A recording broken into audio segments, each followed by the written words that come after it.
Iniciamos nuestro recorrido en esta tarde, en este foro chat, la intimidad genuina, conociendo cuál es el legado, de dónde viene esa información y esas prácticas que hemos recibido en el área sexual en pareja.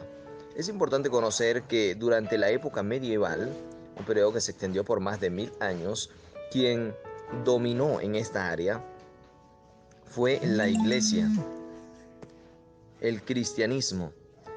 El cristianismo católico, por supuesto, teniendo injerencia incluso en la vida privada de las personas. Y esto no solo en la gente común, incluso de los reyes, y dominando por encima de la política. En aquellos tiempos, por causa del desconocimiento, la ignorancia, se llegaron a ciertas conclusiones que condicionaron la conducta sexual de la gente y que luego, al ser América descubierta y colonizada por los españoles, también en el área religiosa se le impusieron a los aborígenes. Mencionaré algunas de ellas.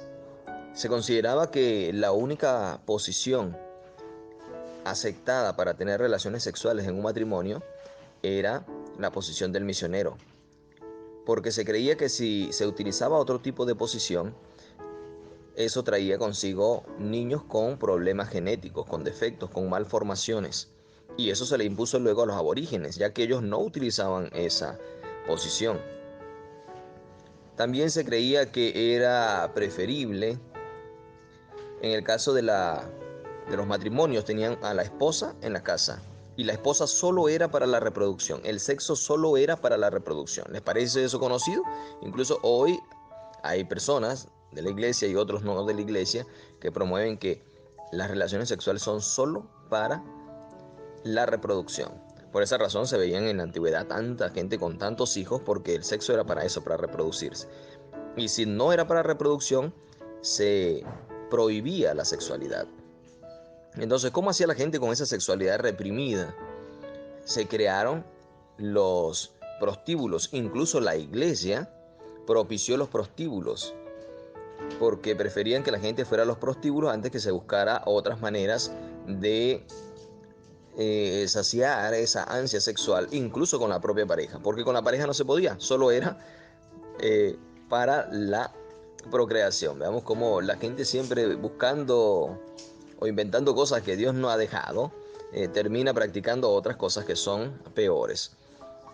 Estas eran algunas de las creencias que había en esa época y con las cuales fueron enseñados, instruidos los aborígenes y que entraron en nuestra cultura, en este caso también en América. Pasamos al primer aspecto ahora sí, ya basados en las escrituras, luego de conocer lo que ha sido la historia del sexo y de la sexualidad humana y cómo ha llegado hasta nuestra civilización en el caso de América, y conociendo también lo que es normal, y hago énfasis siempre en esa palabra porque algunos creen muchas veces erróneamente, incluso, repito, basados en la religión, que esas manifestaciones naturales, humanas, que son normales, piensan que son pecados y no solo eso, sino que tal vez si lo creyeran y se lo dejaran para sí, pero lo transmiten a otros y muchos incluso en posiciones de autoridad. Por lo tanto, vamos a conocer qué es lo que enseña en realidad la Biblia. En primer lugar, y con esto desmontamos un mito, las relaciones sexuales existían antes del pecado. Algunos creen que el sexo, llegaron a creer incluso, como Agustín de Hipona, que el sexo es pecado, que el sexo vino después del pecado y por lo tanto es pecaminoso. Y esa es muchas veces la teoría de algunas personas y algunas religiones que practican el ascetismo y la, el celibato. Y no es esta la razón. En el forochat anterior hablamos de personas que no tienen deseo sexual porque tienen el don de continencia. Eso es una cosa muy diferente a creer que el sexo es pecado y por lo tanto enclaustrarse en algún lugar para de ese modo ni siquiera ver a alguien del sexo opuesto y no caer en la tentación de pecar. ¿Cómo sabemos que el sexo existía antes del matrimonio? Bien, en primer lugar, vamos a ver lo que dice Génesis capítulo 1, versículo 28. Dice la palabra de Dios, y los bendijo Dios y les dijo, fructificad y multiplicaos. Note que esto lo hizo Dios cuando creó al hombre y antes del pecado. Ya allí tenía la orden de fructificarse y multiplicar. Llenad la tierra, sojuzgadla, señoread en los peces del mar y bueno, lo dejamos hasta allí. La orden de fructificar y multiplicarse, que es a través de la relación sexual, ya existía antes de que el hombre cayera en pecado. Por lo tanto, el versículo 31 dice: y vio Dios todo lo que había hecho, y aquí que era bueno en gran manera. Y fue la tarde y la mañana el día sexto. Es decir, el hombre creado con diferencias sexuales para que se unan y ocurra la reproducción a través de la relación sexual es algo bueno en gran manera. La relación sexual es buena en gran manera. Y es un precepto divino que el hombre cumple, así como cumple un precepto divino de guardar el Shabbat, así como cumple un precepto divino de reconocerlo a él sobre todas las cosas, es un precepto divino la relación sexual y buena, reconocida como buena en gran manera. Por lo tanto, el pueblo judío siempre tuvo en alta estima lo que es la relación sexual. Encontramos incluso en la actualidad, en el Talmud y en los escritos de los rabinos, cómo se tiene como una orden, un precepto divino que debe ser cumplido, el de las relaciones sexuales, porque fue dado incluso antes de que el hombre cayera en pecado. De la misma manera, analizamos también el foro chat pasado, Génesis 2:24, que literalmente nos dice: dejará el hombre a su padre y a su madre y se unirá a su mujer y será una sola carne. Y demostramos, según lo que nos dice también el apóstol Pablo, que el término una sola carne significa que el hombre y la mujer se fusionan en lo que es la relación sexual. Y esa orden, ese precepto también se los dio Dios antes del matrimonio. Hay un libro en el cual se han basado para hacer comentarios del Génesis. El comentario bíblico adventista, por ejemplo, toma partes de allí. Se llama El paraíso perdido, de John Milton, y allí nos narra cómo Adán y Eva en el jardín del Edén naturalmente tenían relaciones sexuales, y que incluso la presencia de Dios estaba en el lugar y los ángeles estaban a su alrededor complacidos en lo que ellos hacían. Porque dentro del matrimonio la relación sexual es un precepto divino, es algo bueno en gran manera. Pasamos al siguiente punto, y aquí también la palabra de Dios va a desbaratar otra teoría, otra creencia. El sexo, la relación sexual, ¿solo es para reproducción o también para el goce, el disfrute sexual? Ya según las citas que leímos en Génesis 2:24, Génesis 1:28, y también lo puede encontrar usted en Génesis 9:1, después del diluvio, Dios da una orden asociada a la reproducción. La relación sexual debe existir para que haya reproducción humana, pero se limitará la relación sexual solo a la reproducción. ¿Qué dice la Escritura acerca de esto? ¿Habrá luz acerca de este asunto? Porque muchos incluso en la actualidad creen, y muchos basados desde la religión, como les digo, y no solo pasa en la iglesia católica como se enseñó en el pasado, sino que sigue pasando en iglesias, en otras iglesias, donde los líderes también lo han a veces dado a conocer de esta manera. ¿Será que es así, o también la Biblia nos da otro enfoque de la sexualidad que tiene que ver con el goce, con el disfrute sexual? Vamos a ver lo que dice Proverbios capítulo 5 y el versículo 18. Nos dice allí el sabio Salomón: sea bendito tu manantial y alégrate con la mujer de tu juventud. No está hablando de reproducción, está hablando de el goce, del disfrute sexual. Alégrate con la mujer de tu juventud. Otras versiones, como la Biblia, la palabra, dice: disfruta con la mujer de tu juventud. La Nueva Versión Internacional, en sus dos versiones, dice: goza con la esposa de tu juventud. Así vemos que el goce y el disfrute sexual también están asociados a la sexualidad, y no solamente la reproducción. Es decir, que fuera de la reproducción debe existir la relación sexual y el goce y el disfrute de ambos, del hombre y la mujer, porque como ya vimos en las fases de la respuesta sexual, la mujer también debe tener ese goce, ese disfrute, según lo que nos enseña la palabra de Dios y lo que nos enseña la misma biología y la fisiología humana. De la misma manera, allí este versículo que vimos en el sentido positivo, que el hombre se goce con la mujer de su juventud.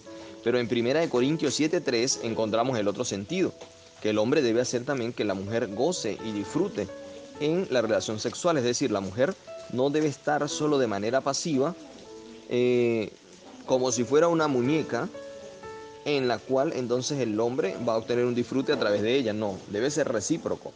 Primera de Corintios 7:3 dice que el marido cumpla con la mujer el deber conyugal y asimismo la mujer con el marido. De la misma manera, entonces, el hombre debe cumplir con la mujer el deber conyugal.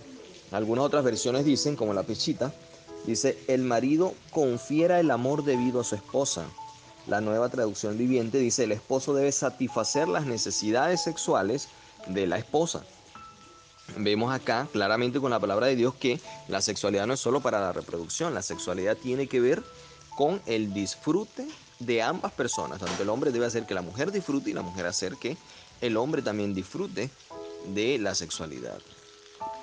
Pasemos ahora a otro aspecto un poco más descriptivo, más explícito, que está incluido tanto en la relación sexual y no solo en la relación sexual, sino en la vida marital entre hombre y mujer. Algo que debe ser diario y cotidiano. Estoy hablándoles del beso. ¿Por qué es importante mencionar esto? Porque en la actualidad se ha desvirtuado tanto la sexualidad y encontramos en la calle gente manifestándose, en este caso a través del beso, gente en relaciones ilícitas, gente en relaciones homosexuales, gente no casado, y en realidad los que están autorizados para hacerlo, que son el marido y la esposa, no lo hacen en la calle. Muchas veces no lo hacen ni siquiera en la casa ni delante de los hijos. Todo esto tiene un mensaje y una intencionalidad.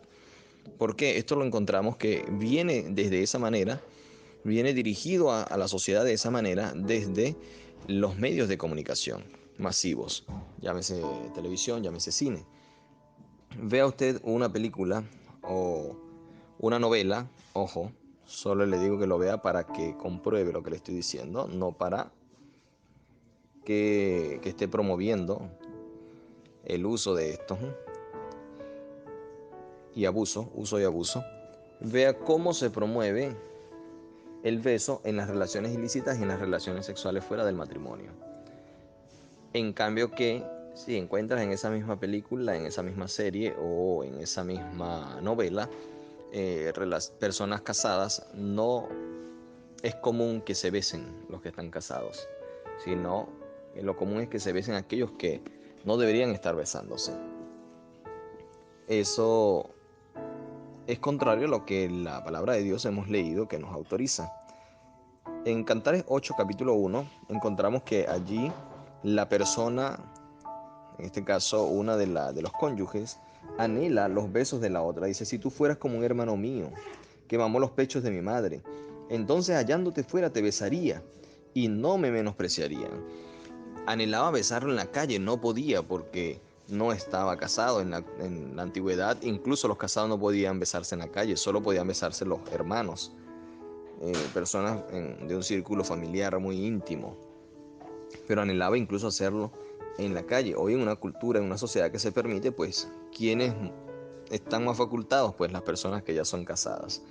En Cantares capítulo 1, versículo 2, encontramos otra expresión del beso. Allí la esposa dice, oh, si él me besara con besos de su boca, porque mejores son tus amores que el vino. Menciona el vino porque allá no se utilizaba el chocolate, pero si no, incluso pudiera decir, mejores son que el chocolate. ¿Por qué?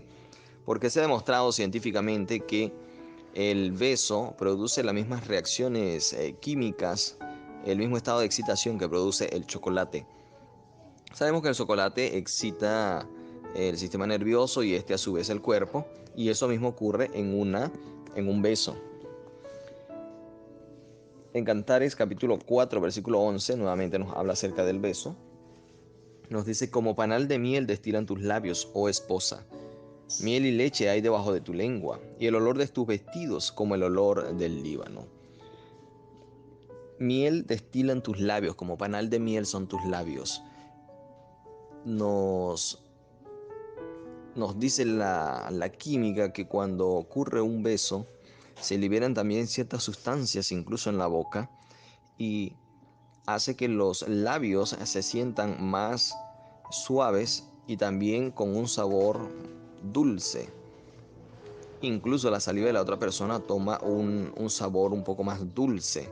Por eso el sabio Salomón lo compara allí como panales de miel. También en el capítulo 5, versículo 16, dice, su paladar dulcísimo y todo él codiciable. Tal es mi amado, tal es mi amigo, o doncellas de Jerusalén. Veamos que aquí no hay Nadie está reprimido, ni hombre ni mujer. En unos versículos es la mujer que anhela los besos de su esposo, en otros es el marido que anhela los besos de la esposa.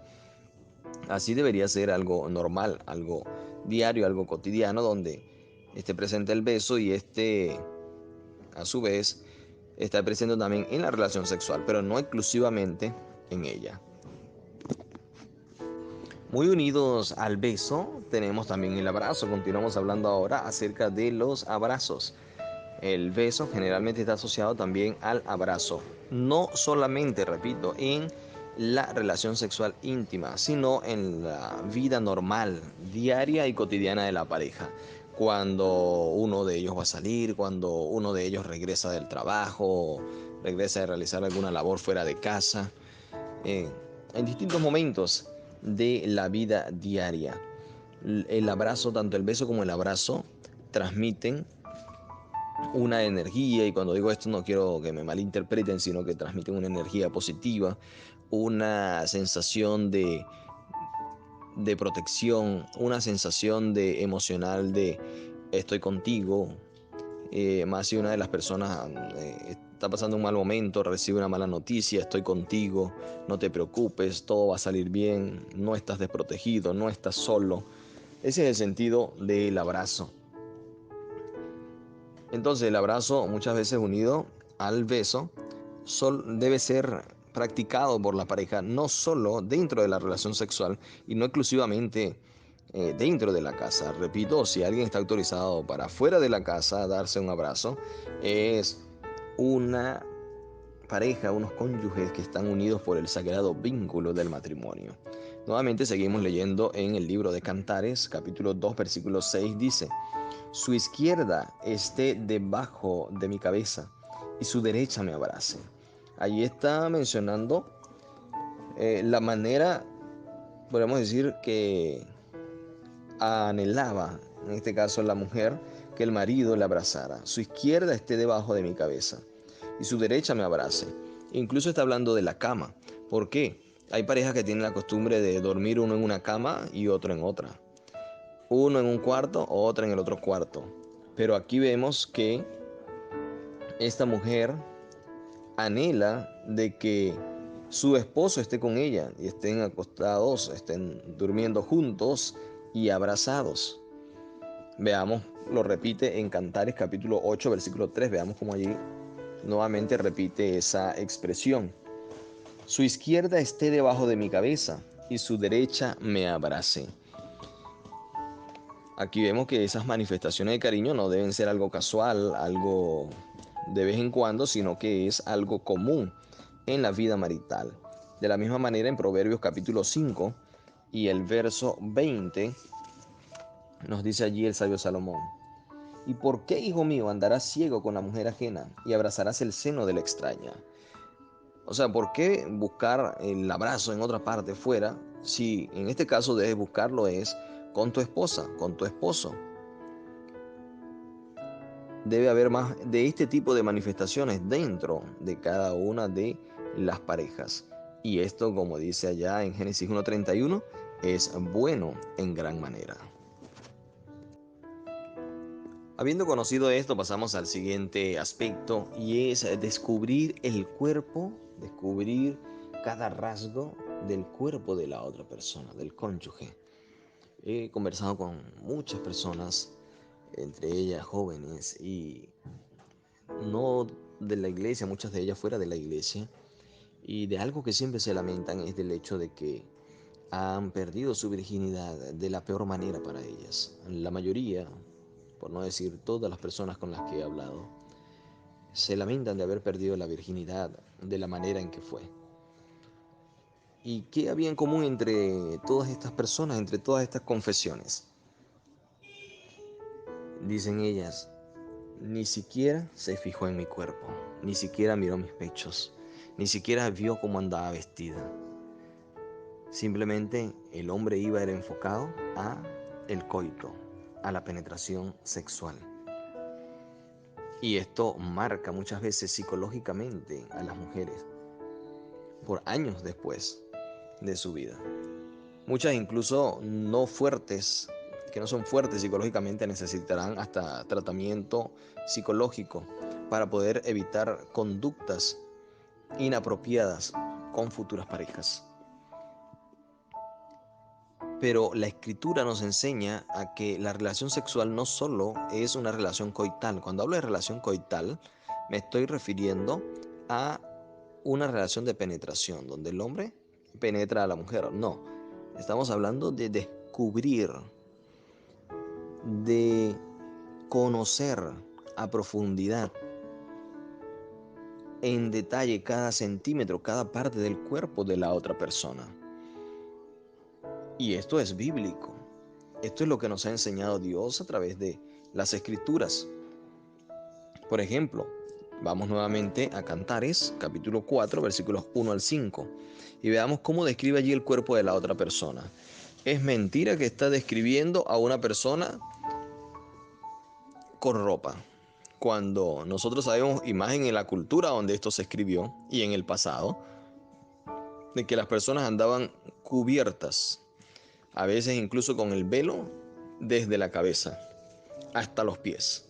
Así que aquí está describiendo a una persona en su desnudez. Y veamos cómo se fija en cada aspecto del cuerpo. Comienza hablando el esposo. He aquí que tú eres hermosa, amiga mía. He aquí que tú eres hermosa. Tus ojos entre tus guedejas como de palomas. Tus cabellos como manada de cabras, que se recuestan en las laderas de Galaad.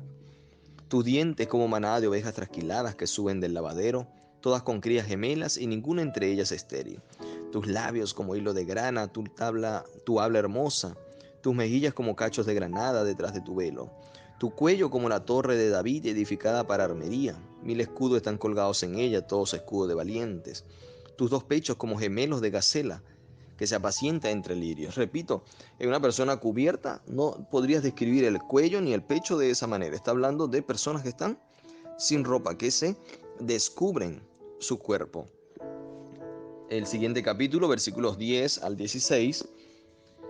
Ahora la mujer describe al marido, dice: mi amado es blanco y rubio, señalado entre 10.000. Su cabeza como oro finísimo, sus cabellos crespos, negros como el cuervo, sus ojos como palomas junto a los arroyos de las aguas que se lavan con leche y a la perfección colocada. Sus mejillas, versículo 13, sus labios, versículo 14, sus manos, su cuerpo, versículo 15, sus piernas. Y en la antigüedad no se notaban, no había esa diferenciación en las piernas porque el hombre también utilizaba vestidos largos, sus piernas como columnas de mármol, su aspecto como el Líbano, su paladar dulcísimo. Tal es mi amado. Ahí está hablando del beso. Vemos otro ejemplo en el capítulo 7, versículos 6 al 13. Ya empezando también lo describe, pero luego en el versículo 6 dice: qué hermosa eres, cuán suave, oh amor deleitoso. Tu estatura es semejante a la de la palmera, tus pechos a los racimos. Yo dije: subiré a la palmera, asiré sus ramas, deja que tus pechos sean como racimos de vid y el olor de tu boca como de manzana. Incluso acá, vea cómo describe el hecho de tocar, acariciar, generar placer, tocando los pechos de la esposa. Tus pechos, dice, tu estatura es semejante a la palmera y tus pechos a los racimos. Compara los pechos con los racimos. Y dice: subiré a la palmera y asiré sus ramas. Deja que tus pechos sean como racimos de vid, el olor de tu boca como de manzana. Entonces, esto no es condenable, el hecho de que el hombre se deleite en el cuerpo de la mujer y la mujer en el cuerpo del hombre. Tu paladar como el buen vino que se entra, mi amado, suavemente y hace hablar los labios de los viejos. Yo soy de mi amado y conmigo tiene su contentamiento. Ven, oh amado mío, salgamos al campo, moremos en las aldeas. Levantémonos de mañana a las viñas. ¿Saben qué está diciéndole allí? Tengamos una aventura sexual, es decir, salgamos de la rutina. No solo encerrado en 4 paredes, sino que en algún lugar entre las viñas, en el campo, le está describiendo una aventura. Es decir, salgamos de la monotonía. Y repito, esto lo está hablando desde parejas casadas, está hablando de personas casadas. Esta es la paloma de Salomón, la única, la esposa a quien en verdad amó. Veamos si brotan las vides, si están en ciernes, si han florecido los granados, allí te daré mis amores. Las mandrágoras han dado olor y a nuestras puertas hay toda suerte de dulces frutas, nuevas y añejas que para ti, oh amado mío, he guardado. Y hay otro versículo que es aún más explícito, pero antes les menciono otro ejemplo. Si usted empieza a ver, empezando el capítulo 7, allí describe el cuerpo de la pareja, pero lo describe de abajo hacia arriba, comenzando por los pies, describiendo cada parte, incluso el ombligo. Y repito, era imposible que a alguien se le viera el ombligo con las batas que usaban en la antigüedad, con los vestidos. Está hablando de la otra persona desnuda, cómo podía recorrer todo su cuerpo, mirar todo su cuerpo, acariciar todo su cuerpo. Proverbios capítulo 5, versículos 18-19. Allí es más explícito esto que leímos y que les expliqué, lo de la palmera con los frutos, que son los pechos, y dice, quiero llegar a esos frutos y tomarlos. Dice, sea bendito tu manantial y alégrate con la mujer de tu juventud, como sierva amada y graciosa gacela. Sus pechos te satisfagan en todo tiempo y en su amor recréate siempre. Está hablando entonces que los pechos, las mamas, no solo son para la reproducción, por algo se excitan, lo vimos en la respuesta sexual humana. No solo son para la reproducción, son también para la estimulación y el goce, el disfrute sexual.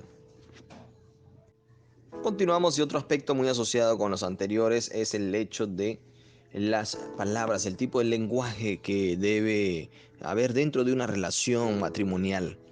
Estamos hablando de palabras de amor, de palabras de donde una persona ve y reconozca a la otra, no solamente lo que ésta pueda hacer en un ámbito normal y secular, sino también lo que tiene que ver con el enamoramiento.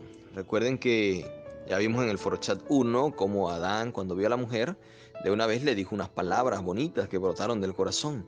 Y le dijo, he aquí, este es hueso de mis huesos, carne de mis carnes. Y hablamos de esas palabras que siempre deben estar presentes.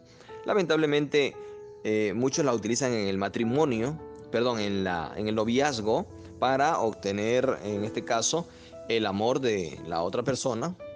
Pero una vez que están casados, se olvidan de estas palabras y no vienen más estas palabras bonitas hacia la otra persona, que no solo deben ser exclusivas de la relación sexual, sino también en el diario vivir y diario compartir. Cantares capítulo 1, versículo 16, dice la mujer, he aquí que tú eres hermoso, amado mío y dulce, nuestro lecho es de flores. Veamos, y usted puede leer todo el libro de Cantares, cómo la mujer se explaya hablando de manera bonita, amorosa del esposo. Y el esposo no es la excepción, no se queda atrás y también utiliza un lenguaje muy romántico para expresarse de su esposa. Así que las palabras de amor, las palabras románticas, las frases románticas, es algo que debe ser diario y permanente. Deben enamorarse todos los días el uno al otro. Cantares 1:13, mi amado es para mí un manojito de mirra que reposa entre mis pechos. Cantares 2:10, mi amado habló y me dijo, levántate, oh amiga mía, hermosa mía, y ven. No es, mira mujer, ven acá, esposo, haz esto, mira, hombre, alguien saca la basura. No, ese no es el lenguaje que utiliza la Biblia. Allí le dice, amada mía, hermosa mía, ven cuando la va a llamar. La mujer dice, mi amado es un manojito de mirra. Sara le decía a su esposo Sayidi, le decía, mi señor. No era tan romántico, pero por lo menos había allí respeto. No era algo tan impropio como simplemente decir, hey, haz aquello. Hey, señora, esposa, haz aquella cosa. No, es un lenguaje más romántico que demuestra más tus sentimientos, tus emociones. Recuerda que tus sentimientos y emociones deben estar desnudos delante de la otra persona. Y esto se manifiesta a través de estas palabras de amor. Recuerden que hasta el mismo Dios utiliza ese lenguaje romántico para referirse a la iglesia. Cuando dice, con amor eterno te he amado. Cuando dice, con cuerdas de amor te atraque hacia mí. Cuando dice que te cuido como a la niña de mis ojos. Entonces este lenguaje romántico también lo utiliza Dios y lo puede utilizar ampliamente el esposo para con la esposa y la esposa para con el esposo. Que vemos que no es normal que a veces lo utilicen. Pero te aseguro que si el esposo ve a otra mujer, ahí sí le dice, linda, amor. Y de la igual manera la mujer cuando se va a referir a otro, a veces a través de mensajes de texto. Pero el esposo y la esposa no se tratan de esta manera. Es dentro del matrimonio donde están facultados para hablar y tratarse de esta manera. Y una vez que hemos realizado este recuento bíblico de lo que es la relación sexual, cómo debe ser la sexualidad dentro del matrimonio, cómo debe disfrutarse, gozarse, lo único que nos queda decir es que, como dice el apóstol Pablo, que sea el lecho, que sea la relación sexual sin mancilla, no trayendo cosas ajenas a lo que es normal, no tomando como guía otras cosas que no sean la palabra de Dios y los consejos inspirados que Dios pueda dar, y recordando de que todo esto que aparece en Cantares es aprobado por Dios. Ahora, muchos objetan el libro de Cantares. Muchos dicen que ese libro ni siquiera debería estar en la Biblia porque no nombra el nombre Dios. Pero en esto están totalmente equivocados. Y con esto aprovecho de que la palabra de Dios refute por sí misma otro argumento, otro mito. Porque es lo que muchas veces se ha dicho. No, en el libro de Cantares no aparece la palabra Dios, no aparece la palabra Jehová, por lo tanto eso no puede ser inspirado. Y más porque ahí está un hombre hablándole a una mujer y una mujer a un hombre. No, en Cantares sí está el nombre de Dios. Una manera de demostrarlo es un poco difícil a través de este medio y a través del idioma en que tenemos nosotros las escrituras, que es en el español. Pero en el original hebreo encontramos el nombre de Dios en las iniciales con que inician algunos versículos. Allí aparecen el tetragrametón, aparecen las palabras YHWH o JHWH. Pero la manera más clara, usted lo puede buscar en varias versiones o ir al comentario bíblico, a un comentario bíblico, o puede ir a una Biblia interlineal donde encuentra las palabras y las frases originales sin ser transliteradas, y usted busca el libro de Cantares, el capítulo 8 y el versículo 6, y allí dice: ponme como un sello sobre tu corazón, como una marca sobre tu brazo, porque fuerte es como la muerte el amor, duros como el Seol los celos, sus brasas de fuego, fuerte llama, la llama de Yahweh, la llama de Jehová, la llama del amor, esas brasas encendidas del amor, ese sello fuerte que se coloca sobre el corazón que ni los ríos ni la muerte, nada puede acabar con él. Esa llama que debe arder en cada matrimonio, en cada pareja, no es más que la llama del amor, no es más que la llama de Jehová, la llama de Yahweh. En Cantares capítulo 8, versículo 6 aparece el nombre de Dios. Lamentablemente en muchas Biblias se ha transliterado y no se ha colocado esta última frase, pero en la que le da sentido a todo el libro de Cantares. Esa llama del amor es la llama de Jehová. Que esa llama pueda mantenerse encendida en vuestros hogares. Si piensa formar una pareja, si piensa formar un matrimonio, que esa llama de Jehová sea la que se mantenga encendida en tu hogar.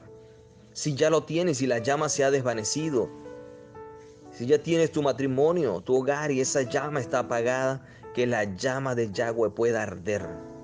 Siguiendo estas recomendaciones, haciendo uso de la palabra, que la llama de Yahweh arda.